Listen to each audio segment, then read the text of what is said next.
ছাত্ৰ ছাত্ৰীসকল, আজি আমি কোনো এটা জ্যামিতিক আকাৰৰ ক্ষেত্ৰফল বা কালি বা ইংৰাজীত এৰিয়া কেনেকৈনো উলিওৱা হয় তাকে আমি আলোচনা কৰা আছোন। এতিয়া তোমালোকে চোৱা, এইবোৰ মই এনেকৈ আস্তানি এইবোৰ ঘৰ বনাইছোঁ, সমান আকাৰৰ ঘৰ। এইবোৰ ঘৰৰ কি হয়, এইবোৰ সমান আকাৰ। ইয়াৰ আকাৰটো এটা, এই গোটেইকেইটা ছাইডবোৰ কি সমান, হয়নে? এই ছাইডে ছাইড সমান এই ঘৰকেইটাৰ ভিতৰত মই এটা চিত্ৰ আঁকিছোঁ। এইটো এ বি, এইটো নাম দিয়া নাই মই সদ্যহতে। চোৱা, এনেকৈ চিত্ৰকেইটা আঁকিছোঁ মই, এনেকৈ তেনেকৈ ইয়াতো মই এনেকৈ এটা চিত্ৰ আঁকিছোঁ। এটা চিত্ৰ এক দিছোঁ, এটাত দিছোঁ আমি চিত্ৰ 2। এতিয়া আমি এই এনেকুৱা ধৰণৰ আমি যেতিয়া লেখ কাগজত চিত্ৰ আঁকিম, তেতিয়া আমি এই কেইটা বৰ্গ, ইয়াত বৰ্গক্ষেত্ৰ বা কেইটা বৰ্গ আছে আমি গণনা কৰিলে আমি সিহঁতৰ এটা মোটামুটি আমাৰ কি হ'ব, ক্ষেত্ৰফল বা কালি পোৱা যাব। এতিয়া এই কাৰণে কি ক'ব লাগিব, মই লিখিছোঁ ইয়াত যে চিত্ৰ লেখ কাগজৰ কিমানটা বৰ্গ আগুৰি আছে গণনা কৰা। আমাৰ এই চিত্ৰটোৱে লেখ কাগজত কিমানটা বৰ্গ আগুৰি আছে আমি সেইটো গণনা কৰিব লাগে। আৰু গণনা কৰোঁতে আমি কি কৰিব লাগিব, যদি আধা বৰ্গ পাওঁ, দুটা আধা বৰ্গ পাওঁ, তেতিয়াহ'লে আমি কি ধৰিব লাগিব, এটা বৰ্গ বুলি ধৰিব, এটা সম্পূৰ্ণ বৰ্গ বুলি ধৰিব লাগিব। যেনিবা এইটো এটা আধা বৰ্গ, এইটো এটা আধা বৰ্গ, তেতিয়াহ'লে আমি কিমান পাম, এটা সম্পূৰ্ণ বৰ্গ। ঠিক তেনেকৈ এইটো এটা আধা বৰ্গ, এইটো এটা আধা বৰ্গ, এটা কি হ'ব, সম্পূৰ্ণ বৰ্গ হ'ব, হয়নে বাৰু? মই আধা বৰ্গকেইটা মই এনেকৈ চিন দিছোঁ। চোৱা তোমালোকে, এই ফুটকেইটা দি মই কি কৰিছোঁ, আধা বৰ্গকেইটা মই দেখুৱাইছোঁ।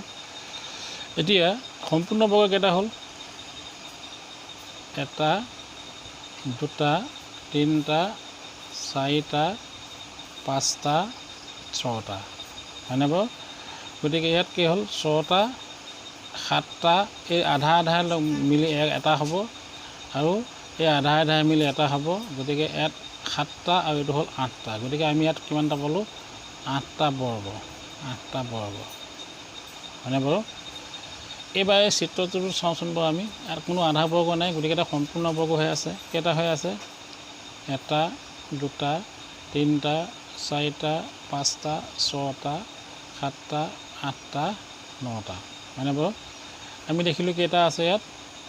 9টা বৰ্গ, হয়। ইয়াতে আমি কি বুজিলোঁ, ইয়াত আছে এই চিত্ৰ 1ত আছে 8টা বৰ্গ, আৰু চিত্ৰ 2ত আছে 9টা বৰ্গ। অৰ্থাৎ আমি দেখিলোঁ যে চিত্ৰ 2টোৱে আগুৰি থকা এই অঞ্চলটো 1তকৈ বেছি। ইয়াত 8টা আছে, ইয়াত 9টা আছে বাৰু, হয়নে বাৰু? গতিকে এই যে আগুৰি থকা এই অঞ্চলটোক ইয়াকে কি বুলি কোৱা হয়, এই চিত্ৰকেইটাৰ ক্ষেত্ৰফল বা কালি, হৈছেনে বাৰু? গতিকে তোমালোকে দেখিলা যে চিত্ৰ 1ত যিটো চিত্ৰ আছে, ইয়াতকৈ চিত্ৰ 2 ক্ষেত্ৰফলটো বেছি। এতিয়া আহাচোন বাৰু আমি আয়তৰ কালি কেনেকৈ উলিয়াই আমি চাওঁ। এতিয়া মই বৰ্গ কাগজৰ সহায়ত লিখিছোঁৱেই, চোৱা তোমালোকে, এনেকৈ মই আঁকিছোঁ। ইয়াত চোৱা মই কিমান দিছোঁ, এইটো হ'ল দিশ। তোমালোকে জানা আয়ত হ'লে এইটো কি হ'ল, দিশ, আৰু এইটো হ'ল কি, প্ৰস্থ, হয়নে? এই দীঘত কেইটা ঘৰ আছে, 1 2 3 4 5টা, মই 5 চেণ্টিমিটাৰ ধৰিছোঁ, এটা যেনিবা 1 চেণ্টিমিটাৰকৈ ধৰিছোঁ এটা। ঠিক তেনেকৈ প্ৰস্থত 1 2 3টা আছে, গতিকে প্ৰস্থটো মই 3 চেণ্টিমিটাৰকৈ ধৰিছোঁ। এতিয়া আমি চাওঁচোন টোটেল কেইটা আছে ইয়াত, 1 2 3 4 5 6 7 8 9 10 11 12 13 14 15টা, হয়নে বাৰু? গতিকে এই আয়তটোৰ ভিতৰত যাৰ দিশ হ'ল 5 চেণ্টিমিটাৰ আৰু প্ৰস্থ হ'ল 3 চেণ্টিমিটাৰ, তাৰ ভিতৰত কেইটা আছে, 15টা, সৰ্বমুঠ 15টা বৰ্গ আছে, হয়নে বাৰু? গতিকে এই আয়তটোৰ কালি কিমান হ'ব,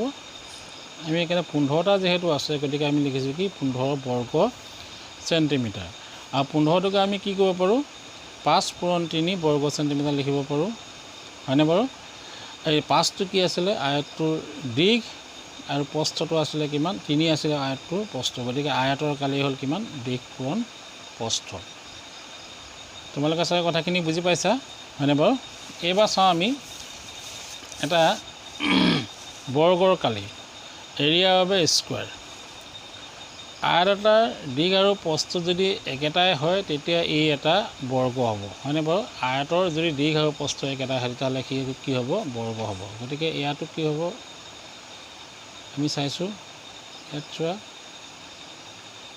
এইটো যদি আয়ত বুলি ধৰোঁ ইয়াৰ দিশ কিমান হ'ব 5 চেণ্টিমিটাৰ আৰু প্ৰস্থ কিমান হ'ব 5 চেণ্টিমিটাৰ গতিকে এইটো কি হ'ল দিশ আৰু প্ৰস্থ যেহেতু সমান গতিকে এই এটা কি হ'ল বৰ্গ হ'ল হয়নে বাৰু এতিয়া আমি যদি হিচাপ কৰি চাওঁ কেইটা আছে চোৱা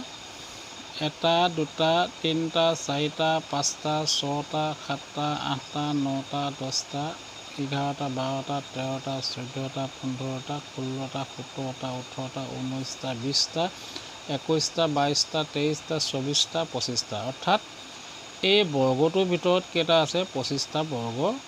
সোমাই আছে হয়নে বাৰু এই ছবিটোৰ ভিতৰত কেইটা সৰু ক্ষুদ্ৰ বৰ্গ কেইটা সোমাই আছে 25টা সোমাই আছে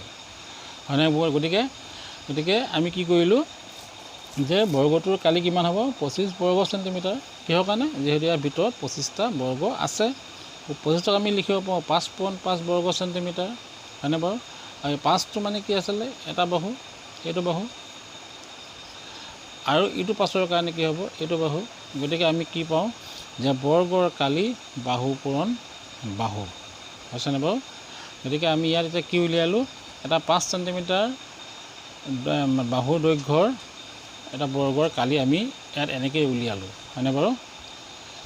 আৰু এটা কথা আমি চাওঁ আহাচোন বাৰু চোৱা তোমালোকে আগতে পাই আহিছা পৰিসীমা কথাটো মই পৰিসীমা কথাটোলৈ গৈছোঁ আকৌ এইটো দিশ হ'ল 5 চেণ্টিমিটাৰ এইটো 5 চেণ্টিমিটাৰ হোৱাৰ কাৰণে এইটো যিহেতু আয়ত গতিকে এইটো 5 চেণ্টিমিটাৰ এইটো প্ৰস্থ হ'ল 3 চেণ্টিমিটাৰ গতিকে এইটো কি হ'ব ইফালেও হ'ব 3 চেণ্টিমিটাৰ গতিকে ইয়াৰ গোটেইকেইটা চাৰিসীমাৰ যিটো জোখ আছিলে সেইটোকে কোৱা হয় পৰিসীমা গতিকে দুটা দিশ আছে আমি জানো সূত্ৰটো 2 পূৰণ দিশ যোগ প্ৰস্থ একক হয়নে বাৰু গতিকে দিশ আছিলে 5 চেণ্টিমিটাৰ প্ৰস্থ আছিলে কিমান 3 চেণ্টিমিটাৰ গতিকে আমাৰ 5ৰ লগত 3 যোগ হৈছে 2.8 চেণ্টিমিটাৰ এককটো যিহেতু চেণ্টিমিটাৰ আছে চোৱা গতিকে 8 দুগুণ কিমান হ'ল 16 চেণ্টিমিটাৰ হয়নে কিন্তু ইয়াত যেতিয়া আমি কালি উলিয়াবলৈ যাম এই আয়তটোৰ কালি উলিয়াবলৈ যাম তেতিয়া আমি কি কৰিব লাগিব দিশ আৰু প্ৰস্থক পূৰণ কৰিব লাগিব আৰু বৰ্গ একক হিচাপে লিখিব লাগিব গতিকে দিশ হ'ল 5 চেণ্টিমিটাৰ আৰু প্ৰস্থ হ'ল 3 চেণ্টিমিটাৰ গতিকে আমি কালি কিমান পালোঁ 15 বৰ্গ চেণ্টিমিটাৰ এইবাৰ এই আয়তটোৰ সংক্ৰান্তত চোৱা তোমালোকে এইটোত ইয়াৰ হ'ল দিশ হ'ল 7 চেণ্টিমিটাৰ আৰু প্ৰস্থ হ'ল 1 চেণ্টিমিটাৰ গতিকে পৰিসীমা কিমান হ'ল 7 যোগ 1 চেণ্টিমিটাৰ 7 একে 8 8 দুগুণ 16 চেণ্টিমিটাৰ আৰু প্ৰস্থ কিমান হ'ব দিশ পূৰণ প্ৰস্থ বৰ্গ একক গতিকে দিশটো হ'ল 7 আৰু প্ৰস্থ হ'ল 1 7.1 বৰ্গ চেণ্টিমিটাৰ ভুল হৈ আছিলোঁ অথনি মই শুধৰণি কৰিছিলোঁ হয়নে বাৰু কিমান হ'ব তেতিয়াহ'লে 7 বৰ্গ চেণ্টিমিটাৰ এইবাৰ এইটো চোৱা এইটো এটা মই কি সমান জোখ আঁকিছোঁ গোটেইকেইটা বাহু সমান গতিকে এইটো এটা কি হ'ব এটা বৰ্গ হ'ব হয়নে বাৰু এই পৰিসীমা কি আমি জানো বৰ্গ এটা পৰিসীমা কিমান আছিলে 4 লগত এটা বাহুৰ দৈৰ্ঘ্য হয় গতিকে 4 পূৰণ এটা বাহুৰ দৈৰ্ঘ্য কিমান 4 চেণ্টিমিটাৰ গোটেইকেইটা 4 চেণ্টিমিটাৰ গতিকে 4 গুণ কিমান হ'ল 16 চেণ্টিমিটাৰ তাৰ পালোঁ পৰিসীমা আৰু কালি পালোঁ কিমান বাহু পূৰণ বাহু হয়নে বাৰু এটা বাহুৰ দৈৰ্ঘ্য হ'লেও আন এটা বাহু আমি পূৰণ কৰিলে আমি কালি পাওঁ দেখিলোঁ আমি কালি 4 চেণ্টিমিটাৰ আৰু 4 চেণ্টিমিটাৰ পূৰণ কৰোঁতে আমি কালি পালোঁ কিমান 16 বৰ্গ চেণ্টিমিটাৰ হয়নে বাৰু তাৰমানে চেণ্টিমিটাৰ আৰু চেণ্টিমিটাৰ পূৰণ কৰিলে কি হয় বৰ্গ চেণ্টিমিটাৰ হয় তোমালোকে চোৱা পৰিসীমাত কিন্তু চেণ্টিমিটাৰ আছে হয়নে বাৰু ঠিক তেনেকৈ ইয়াতো চেণ্টিমিটাৰ পূৰণ হোৱাৰ কাৰণে বৰ্গ চেণ্টিমিটাৰ হৈছে ইয়াতো চেণ্টিমিটাৰ পূৰণ হোৱাৰ কাৰণে বৰ্গ চেণ্টিমিটাৰ হৈছে এতিয়া তোমালোকে চোৱা এইটো এই আয়তটোৰ পৰিসীমা 16 এই আয়তটোৰ পৰিসীমা 16 আৰু এই বৰ্গটোৰ পৰিসীমাটো কিমান পালা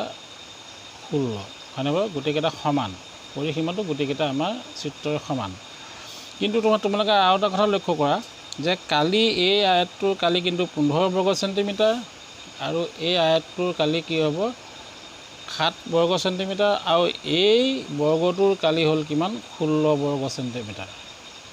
পাইছেনে বেলেগ বেলেগ পাইছেনে আমি পৰিসীমা কিন্তু গোটেইকেইটা একেই পাইছিলোঁ কিন্তু কালি ওলালে দেখিছোঁ আমি কি প্ৰত্যেকৰে কালিটো আমাৰ বেলেগ বেলেগ হয়নে বাৰু গতিকে ইয়াৰ ভিতৰতে চোৱা তোমালোকে আমি সকলোতকৈ বেছি ক'ত পাইছোঁগৈ বৰ্গত পাইছোঁগৈ বৰ্গৰ কালি ওলাতে পাইছোঁগৈ গতিকে মই লিখিছোঁ এইটো যে একে পৰিসীমাৰ চতুৰ্ভুজৰ ভিতৰত বৰ্গৰ ক্ষেত্ৰত সৰ্বোচ্চ কালি পোৱা যায় অৰ্থাৎ বৰ্গৰ কালিটো আয়তৰ কালি যে একে পৰিসীমাৰ আয়তৰ কালিতকৈ বেছি হয় গতিকে আজিলৈ মই ক্লাছটো এইখিনি শেষ কৰিছোঁ তোমালোকে চাগৈ কথাখিনি বুজি পাইছা পুনৰ লগ পাম ধন্যবাদ